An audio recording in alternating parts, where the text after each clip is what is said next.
Alright, so welcome back to Radio Free Butte Hold. I am your host, bloodydoves, and today we're going to be starting a little bit of a mini-series that I'm calling the Error Report series, named after the PDF products that Catalyst put out of the same name. Today is going to be Error Report, Age of War, and the Star League. So what is the Error Report series on Radio Free Butte Hold going to be about? It's going to be about looking at these underlooked at eras of BattleTech's history and convincing you, the listener, why you should play a game in them. Specifically, why you should set a tabletop game in these eras. Because they're underutilized, they're underloved, and I think there's a lot to like and there's a lot to look at. And so I want to try to convince you that you should spend your time on it, and you should check it out. I think there's a lot to like in the eras, and I want to show you that and share that with you. So today we're actually going to be covering two eras, the Age of War and the Star League era, both of which are distinct and different, though they're fairly related. Notably, with the Error Report series, I'm going to be not doing two specific eras, namely the Succession Wars and the Clan Invasion.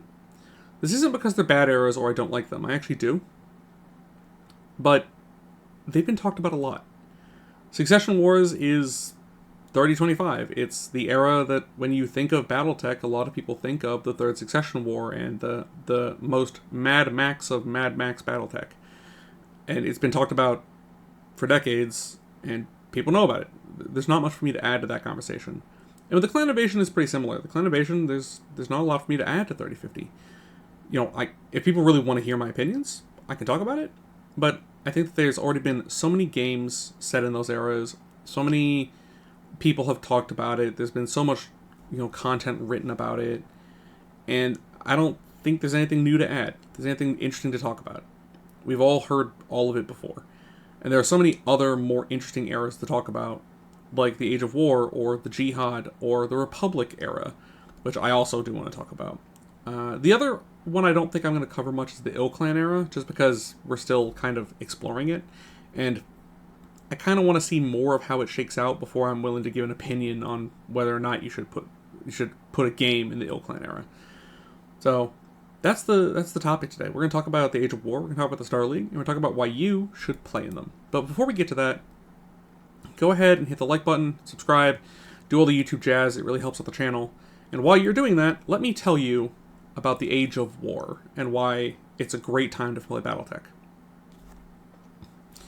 So the Age of War officially starts... The official start of the Age of War depends kind of on who you ask. It either starts in 2236 with the Outer Reaches Rebellion, or it starts in 2398 with the First Endurian War.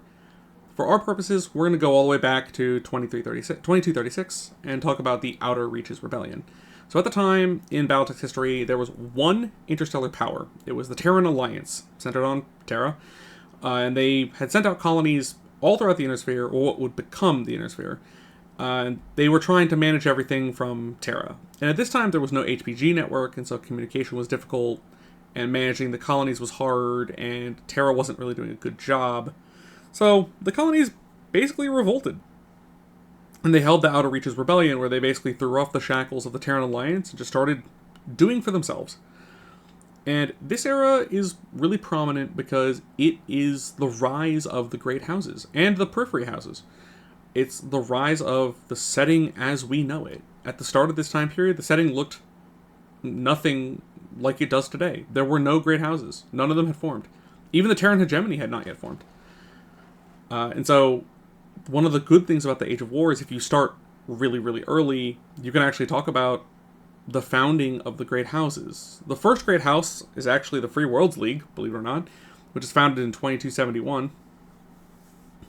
And the Free Worlds League is the first of the six great houses to come together, followed by the Terran Hegemony in 2316, and the Fed Sons a year later, and the Drax a couple years after that, and the Lyrans in the 2340s, and then the Capellan Confederation right at the end of the century in 2399. And then while this is happening, you also have the Periphery Powers forming. So the first Periphery Power to form is actually the Rimworld's Republic of House Amaris fame, and they actually, believe it or not, predate all the great houses. They formed in 2250, 21 years before the Free Worlds League. How wild is that? I bet you didn't know that, because not a lot of people did. I didn't know that until I did the research for this episode. I think it's kind of fun. You have the Taurians in the, a little bit later, in the Outworlds in the 2400s, and then the Magistry of Canopus in 2530, only 40 brief years before the Star League. So, the Age of War, is an era of formations and of the founding kind of the things that make the setting great.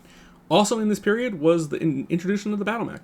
The battle mech was introduced in 2439 by the Terran Hegemony when they debuted the Mackie MSK 5S and its famous duel under the control of Colonel Charles Kincaid against 4 remote-controlled Merkava tanks. I think they were Merkava 5s or Merkava 6s. I don't honestly remember, but they weren't very good. And there's a brief story about one of the remote operators of the Merkavas actually breaking down and crying at his station as the Mackie crushed that tank beneath its foot, as the pilot realized, geez, this is what warfare is now. Everything has changed today. There's actually a bit of a sad story about Charles Kincaid. Charles Kincaid was the first mech warrior. He was the test pilot for the Mackie. He also served in at least a few combat situations. There's a short story in BattleTech Legends where he actually fights, I want to say, Draconis Combine tanks. I think it's Combine tanks. It's kind of a fun little story where he drives his Mackie out and fights some tanks. It's kind of a fun little short story. And there's a biography of him in BattleTech Legends. And in that biography, it mentions that he actually suffered some unknown side effects. So it turns out that the neuro helmets that they used in the first couple of mechs, the first couple of Mackies, were they weren't very good. And the technology was so new and so untested that it actually damaged his brain. And he had to live with irreparable brain damage for the rest of his life.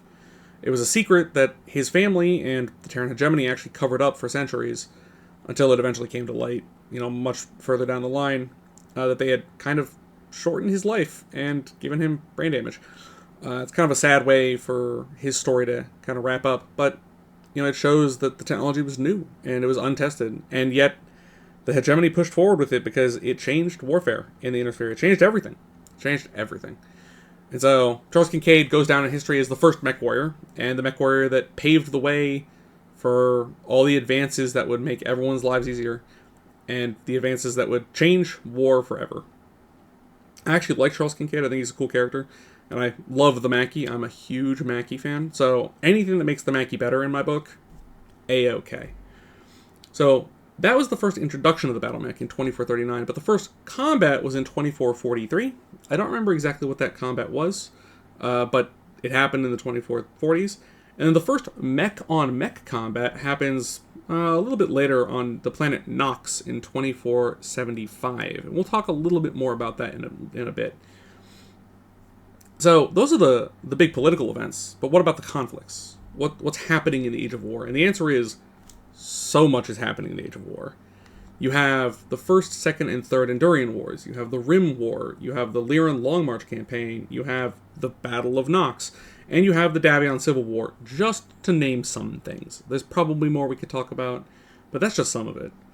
The First Endurian War in 2398 is kind of the official start of the Age of War. And it's a battle between the Capellan Confederation and the Free Worlds League over the territory of Endurian. It ends in a treaty in 2404. The Second and Third Endurian Wars kind of keep happening over the next few centuries. And they're also between the Capellans and the Free Worlds League. So, yay, thanks Capellans. Thanks Endurian.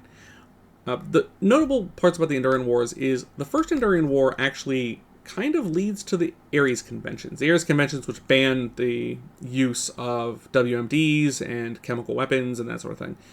While the war technically ends in 2404, the Free Worlds League doesn't really get the message, and they continue hostile operations for a while. And in 2412, they raid a planet named Tintavel, and the raid on Tintavel goes so poorly, and it leads to such horrific civilian casualties that all 6 great houses come together and go, okay, we need to stop. Things are getting out of hand, and if we don't slow down, it's going to go very poorly for everyone. So they sign the Ares Conventions to prevent the use of nuclear weapons and chemical weapons and biological weapons in warfare, to prevent horrifying civilian casualties. Note that the area's conventions are really the area's suggestions, because they get ignored a lot of the time. They get ignored 6 years later in the Rim War between the Capellans and the Taurians, because the Taurians didn't sign the conventions, and so the Capellans go, well, doesn't apply to you, and that war turns into kind of an exchange of nuclear fire, and it's not a great time for anyone involved. That war ends with the Capellans, I think, capturing effectively like 2 planets or something, and a whole lot of people get killed. Probably an interesting conflict to fight, but not a very interesting conflict to be alive during. Other great conflicts involve the Lyran Long March campaign. The Lyrans actually suffered in the Age of War. They lost a good amount of territory to their neighbors, but in 2463 to 2468, they engaged in the Long March campaign against the Combine and the Free Worlds League, kind of a two-front conflict. And it actually goes very well, and they end up capturing a lot of territory back. And it goes great up until the Archon Alistair Steiner, who's the ruler of the Commonwealth, gets assassinated in 2467. He ends up getting killed. I don't remember why. I think it's a political rival ends up having him assassinated. And the war kind of peters out at that point. But it'd probably be a fun campaign to run from any of the 3 participants.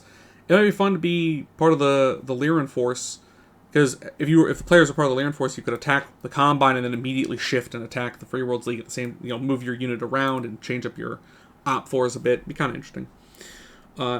Speaking of the Long March campaign, one of the planets the Lyrans captured was the planet Nox. And in 2475, the Draconis Combine decided they wanted Nox back. So they land a large force of mechs, and they engage the Lyrans in the first major battle mech engagement in BattleTech history. And it goes extremely poorly. The Draconis Combine mech warriors were not well experienced, and they get trounced. They get trounced pretty bad. It goes so badly that the coordinator, the Von Rohr's coordinator, Von Rohr is the name of the family. We'll talk about House Von Rohr in a bit. The Von Rohr's coordinator actually needs something to blame. So they end up blaming the mech that the Dracs were using, which was called the Gladiator. In truth, if you look at the stats on the Gladiator, it's actually fine. It's a pretty okay medium mech. Even by the standard of the era, it's a large laser and 2 mediums. And it's decent speed and decent armor. It's actually fine. But it takes a lot of the blame for the Battle of Nox. And though it does get a couple of upgrades throughout the Age of War, it never sees a lot of production, and it kind of goes extinct pretty quickly. And it's replaced by the Von Rohr's battle mech, which would later be blacklisted after House Von Rohr's was deposed. Speaking of House Von Rohr's, another cool thing that's cool about the era is there's a lot of political shenanigans in the great houses as they kind of form. As we know, in modern times, the Draconis Combine is ruled by House Karita, and they would have you believe that they've always ruled the Draconis Combine, but this is not the case. They did found the Combine, but they were actually overthrown in the 2400s by House Von Rohr's, who wiped out most of the Cretans, but not all of them, and kind of overthrew the family and took the rulership of the Combine for themselves. There's not a lot known about the Von Rohr's family. They were very secretive and have not been written about very much, though I love the name Von Rohr's. I love the name. I think it's so cool. And they did make a mech named after themselves, which is the height of arrogance. It'd be like House Davion making a battle mech the Davion, which I'm surprised none of the great houses did. Now that I think about it, I don't think any of them have done that other than House Von Rohr's. Fantastic. I actually like the Von Rohr's as a mech. It's very goofy looking. It's not super great, but it's really fun. And I like it a lot. So, it's a mech you can play with in this era. It's kind of fun. You can also play, House Von Rohr's mech warriors and actually explore this period of Combine history that is not well known and overlooked. There's some other conflicts in the area. In the era, there's the Davion Civil War and the Second and Third Endurian Wars, which are all interesting and all worth exploring, and I definitely recommend you check them out. But it's not just the conflicts that make the era interesting.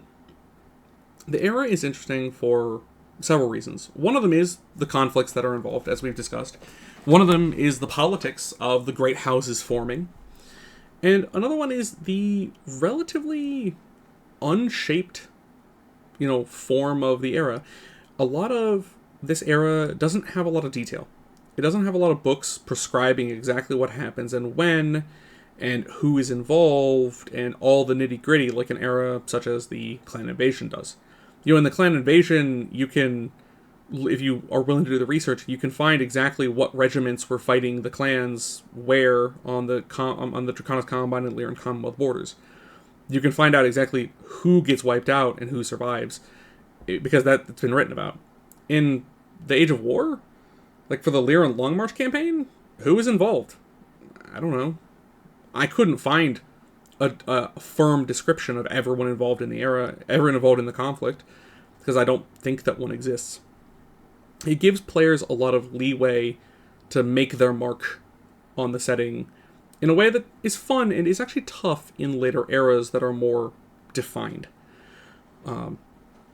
You can actually make a mark on things like the Battle of Nox. The players could play, you and your group could play Draconis Combine mech warriors piloting gladiators at Nox and see if you can sway the combat. Can you win the battle that history says you lose? If that doesn't excite you as a player, both a role player and a wargame player, then what else does? How fantastic is it to try to sway history and change the story? What would it look like? I mean, it's just one battle for just one planet. It probably wouldn't change anything in the big picture, but wouldn't it be great to say, hey, we took on the impossible odds and we won for the glory of our faction? What a great experience. I find that exciting and ambitious for players to explore, and I think it's such a great idea, and I think it'd be a lot of fun. And one of the other things you can do in this era to go along with that is you can use a lot of tech that doesn't exist in other eras. Primitive tech is primitive tech, and I think it's fun to play with, actually, but there's a lot of battle mechs that you could never play with in other times, like the Gladiator at Nox. But there's so many more. There's a whole list I have here of 20 mechs, and I'll read them out real quick just for you to look at Sarna and see some ideas for mechs you could play with. You have the Cayudo, the Battle Axe, the Helopolis, the Ymir, the Crossbow, which is a personal favorite, the Gladiator, the Ostwar, which is the progenitor of the Ostrock and Ostsoul, the Icarus, the 1 and 2, the Hector, the Firebee, which is the first Capellan mech, the Phoenix, which is a periphery design, the Toro and the Talos, which come from the Taurian Concordat, the Von Roars we talked about, the Koschai, the Eisenfaust, which is super cool looking and super bad, the Xanthos, which is the first quad mech and holds a special place in my heart, and even the Alfar, a mech that, if you've heard of the other ones, you might not have heard of the Alfar, because the Alfar is really obscure, but it's actually pretty good, and it's pretty cool. A lot of these mechs are really beautiful looking, and they're really interesting, and you can't ever use them in any other era, except for a few of them in the Jihad. But most of these are kind of unique and interesting. The Helopolis has artillery. There are very few mechs with artillery, but the Helopolis has a sniper. You can actually put a Helopolis on the table and play with artillery rules in a normal game of BattleTech, which is a thing that you just don't get to do a lot of the time. You can play with the original quad, the Xanthos, and actually explore why quads were kind of not super popular. You can do a lot of this cool stuff. And then, even setting aside the mechs, if you're a treadhead, if you're a big tank guy, a lot of this era was fought with tanks. The Rim War, for instance, was fought before the battle mech was created, entirely. A lot of the First Endurian War was entirely tank, because these conflicts happened before mechs existed. So if you wanted to ever play a game of, battle tank, then congratulations, this is your era. Between the major conflicts and the unique tech and the RP experiences, I think it's pretty clear the Age of War just has so much cool stuff going on. And I think that there's nothing quite like exploring this era and seeing a bunch of new things you've never played with before. But it's not the only era we're going to talk about today. So the other era we're going to talk about is the Star League era. That runs from 2571 to 2780, give or take. This era is better known than the Age of War. The common perception of the Star League era is that the Star League was a golden age of humanity, that it was a time of peace and prosperity and unity among all members of the Inner Sphere, and that what was good for the common man came from the Star League, and the Star League had everyone's best interest in mind. how much of that was true, though? Like, really, how much of that was really true? And the answer is not a lot of it. Some of it, but it wasn't a paradise.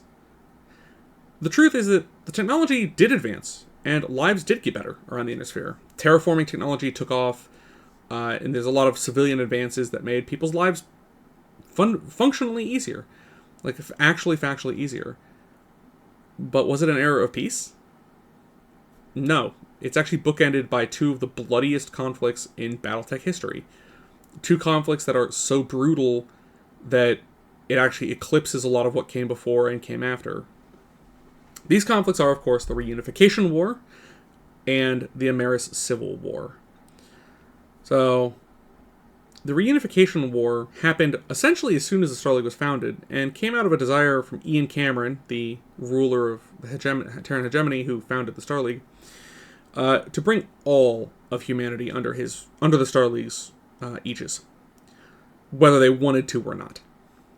Spoilers, the Periphery was very much not. They were not interested. He put out a call to the Periphery saying, join the Star League, it's good for you. And the Periphery, for the most part, said, no, I'm not interested, sorry. And Ian Cameron just couldn't have that. And so, the Star League founded the Star League Expeditionary Force, the SLEF, which would become the Star League Defense Force, the SLDF. But at the time was the SLEF. The SLEF was formed from the armies of all the member states, and numbered, I think at its height, it numbered 300 regiments. It was a gigantic, bananas huge army. But it had to be, because it was taking on 4 countries. And the Star League basically said, alright, well, you had your chance to join the Star League peacefully, and you have chosen the way of pain, so we're going to do it for you, whether you want to or not. And they invaded. They invaded 4 countries at the same time. They attacked the Outwards Alliance, the Taurian Concordat, the Magistracy of Canopus, and the Rimworld's Republic. 2 of those arenas are pretty not that interesting. They'd be fun to play in, but they're not super compelling. The Outwards Alliance and the Magistracy of Canopus arenas, they both fought pretty hard, and the Outwards Alliance in particular got kind of horribly brutalized by one of the generals that was attacking them from the Star League. He did some very bad things to civilian populations, things that the Outwards Alliance would remember. But the Outwards Alliance and the Magistracy of Canopus were conquered relatively quickly. The Taurian Concordat and the Rimworld's Republic were not as easy, and they were both interesting for different reasons. So, the RWR is interesting in this era because the RWR is actually fighting has its own problem going on right now, and that is that the member of House Amaris in charge of the RWR at the time was Gregory Amaris, and he wasn't very popular, to the point that he had an active rebellion going on in his country at the time. And when the Star League said, you're joining the Star League, Gregory Amaris goes, we can talk about it. And the rebels are like, hell no, we ain't joining shit. We just got our independence, we're not joining you. And so when the Star League rolls up to, convince the RWR to join, they end up fighting the rebels, who were also fighting Amaris' remaining loyalist forces. And it turns into this kind of like multi-way clusterfuck of a fight, which is actually pretty interesting. It's kind of fun. It's kind of an interesting scenario. I don't think the fight goes on for a huge amount of time, but it's actually really kind of fascinating that the RWR was already having its own problems when it gets forcibly included. So that'd be a fun campaign to play through from any perspective. It might be really interesting to be the rebels trying to hold off the Star League and take down Gregory Amaris, who never actually is captured. He's holed up in his, loyalist compound, but he's never actually, fully defeated. There's a lot of cool gameplay to be had there. The last campaign is the Taurian Concordat campaign. And the Taurians, this campaign is the reason I like the Taurians. There's a lot of memes about the Taurians, being Space Texas or whatever, and okay, fine. But the real reason to like the Taurians is their fierce independence and their unwillingness to back down from anyone. They won't be talked down to by the Capellan Confederation or the Davion Scourge or the goddamn Star League. They want their independence. They want to be left alone. And they are willing to fight and die to defend that. And the Taurian campaign is brutal. They fight for every single square inch of space that the Star League takes. The Star League buys that with their own blood. The Taurians fight to an unbelievable degree. There's one point where there's a planet, I forget the name of the planet, that's being blockaded by the Star League. And the general in charge of this fleet goes, Taurians, we have you surrounded, surrender. And Taurians, basically flip him the bird and say, fuck you, old man, we're not surrendering. And he goes, please be reasonable. If you don't, I will bombard one of your cities to dust every day you don't surrender. It takes the Taurians 2 months to surrender. That one planet. That means this dude had to obliterate 60 cities. Like, I don't know how many cities were left on that planet. Probably not many. But that's how fierce the resistance the Taurians were putting up. The Taurians surrendered. They basically never gave up the fight.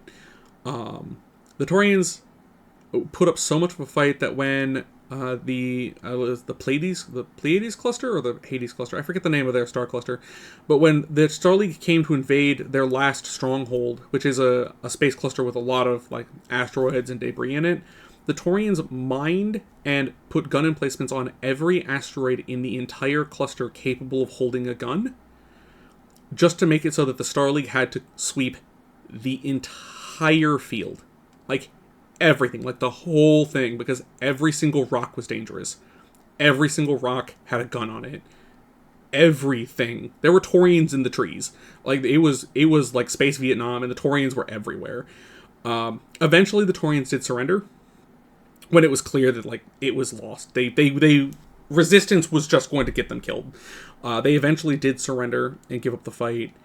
But I love the idea that the Taurians were so fiercely opposed to this that they were willing to lay down their own lives rather than be taken alive. And in fact, the Calderon ruling the Concordat at the time, whose name I don't remember, it was a woman, her name starts with an M, I should have looked it up. She actually broadcast the Taurian surrender, and then on the following morning, she committed suicide rather than being taken alive and put on trial by the sham government of the Star League. Her ashes were spread across the stars of the Taurian homeworlds. And she decided that she would rather go out on her own terms than surrender to the Star League. I love that about the Taurians. It's the reason I like the Taurians as a faction, because they have their beliefs, and they will fight and die for them, even beyond the point of reason, which I think is kind of a wonderful and beautiful thing. It's nice to see a faction that will stand up for something when that thing is their freedom and their independence. And I think it'd be a really fun campaign to play, from both directions. Be the Star League trying to flush them out and defeat them in detail, and be the Taurians using every dirty-handed trick, every underhanded everything you can get your hands on. Just never surrender, never let them go.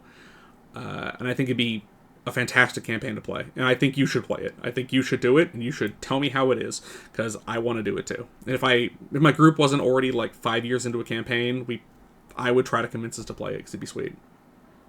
And at the end, and that's just the start of the era. That's just the first war. There are other wars. The last war of the Star League era is the Amaris Civil War. Now, the Amaris Civil War is a topic so huge and so complicated that I can't go into it here. Suffice to say, it is probably the most talked about and most complex conflict in BattleTech's history. It has multiple books just about it. They're good books too. It has been the subject of so much content creation that there's so much to say and so much to look at with the Amaris Civil War. If you would like a really, really good in-depth look at it, Tex of the Black Pants Legion has made a really good 2-part video series about it. I'll actually put a link to it down in the description. You should definitely check it out. He did a good job, and you should definitely take a look at it. I really recommend it. I would like to maybe do an episode just about that one day, but today is not that day. We have other things to talk about. But that's those are the bookends of the Star League era. Those are the 2 wars people know about the Star League era. The Reunification War, or as I like to call it, the War of Star League Aggression, and then the Amaris Civil War. But in the middle, there was 200 years of stuff. What happened in the 200 years? And the answer is, while it wasn't a super bloody era, there were conflicts. The main conflicts that are worth talking about are the Hidden Wars, of which there are 3. The first, second, and third Hidden Wars. These all involve the Draconis Combine. And they are interesting in that they conflict they contrast the massive multi-regimental combat scenarios of the reunification and Amaris Civil Wars versus these much smaller scale, more personal conflicts. The first Hidden War, which is never officially declared and is just kind of in name only, is pretty much Draconis Combine mech warriors challenging SLDF mech warriors to one-on-one duels and then kicking their asses. Because the combat mech warriors are just better. And it's the Combine just kind of making a point that, hey, Star League, you're not invincible, you're not indestructible, we can kick your ass. And then proceeding to do so. There's actually a fun bit in Error Report 2750 talking about the first Hidden War, where the Terran Hegemony in the Star League was like, how are we losing these fights? We have the best army in known space. How are we losing? And so they form a plan to capture a Draconis Combine mech, because they think, okay, the Combine has some kind of technological secret that's giving them the edge. And they spend like 4 months tearing apart this mech. I think it was a Marauder, only to find out the scientists go, yeah, there's no secret here, my dude. The Combine's just better. They're just better than we are. And the Star League goes, nope, can't have that. And they found the Gunslinger program. Well, they found a training regimen that will become the Gunslinger program to train their mech warriors to be able to win these honor duels, because they can't have the Combine being better than they are. That's not acceptable. There's also a wonderful scene where the sitting Cameron, I don't remember which one it was, goes to the First Lord goes to the coordinator of the Combine and goes, hey, your guys are killing my guys. Stop it. And the Cretan bald-facedly goes, oh, those aren't my warriors. Those are, because of the Star League's peace, they're mech warriors who have gone Ronin and are beyond my command because they're bored and they must fight to hone their skills. I'll see what I can do, but I can't promise you anything. And the Cameron is sitting there like, you son of a bitch. I know exactly what you're doing. You can just reading the paragraph, you could just feel the High Lord Cameron just go, I hate you. I know exactly what you're saying, and I'm kind of trapped politically, so I can't just call you on it, but like, you son of a bitch. It's a wonderful little line where the Cretans kind of get one up on them, and just, get to kind of sit there and be real smug about it. It's pretty fun. I actually really like it. And the second and third Hidden Wars also involve the Combine. It's not just the first Hidden War. The second and third Hidden Wars are a little more standard war of the time. The second Hidden War is the Combine versus the Federated Suns, and they kind of trade some planets back and forth, and it's a small-scale war that slowly starts to grow into a bigger one until, Daddy Star League comes in and goes, okay, kids, time to cut it out, and they deploy some of the SLDF to the disputed area, and the Combine and the Suns both go, oh, wait, no, hold on, our bad. That was just the local nobles. That wasn't actually us. That was the locals just having some spats that we weren't involved, we didn't know. And the Star League once again goes, yeah, okay, sure, you didn't know. Alright. And kind of giving him a slap on the wrist and moving on. The third Hidden War is towards the back end of the era, and is the Combine, again, starting problems. The Combine like to get up to some shenanigans in the timeline. Sponsoring, quote-unquote, bandits to go after the Lyran Commonwealth and raid some of their planets and raid some of their jump ships and that sort of thing. There's a lot of fun to be had in these wars, in the Hidden Wars, from the very small scale of the first Hidden War, which is 1-on-1 or 2-on-2 duels, versus the slightly bigger scale house v house conflict of the second and third Hidden Wars. There are conflicts in this middle era of the Star League. Are there major, house on house regimental combats? No, not really. But they don't need to be. You have the two huge conflicts, then you have this kind of smaller scale stuff in the middle that I think provides a really interesting contrast. On one hand, you've got these ginormous combats, and on the other hand, you've got this 1v1 hyper skill based honor dueling thing going on, all in the same time period. It's really interesting. And that's that's one of the things I like about the era. Why this era? This is one of the things I like about it, is that there's a lot of political stuff going on. The houses are still sniping at each other politically, and there's a lot of, house conflict going on in the chambers of the Star League, and the House Lords are kind of, picking at each other and sniping and fighting each other. And then you also have, these huge conflicts and these really micro-scale conflicts. And it means that you could put a group of players into this era at basically any time and explore like any of this. I could easily see a campaign that was a tabletop campaign that was 4 players who are Combine Ronin, Combine Mech Warriors going around challenging Star League Mech Warriors and getting into fights. I think that'd be a lot of fun, and there'd be you could tell a whole story there. You could tell a story with that's very samurai or very Western.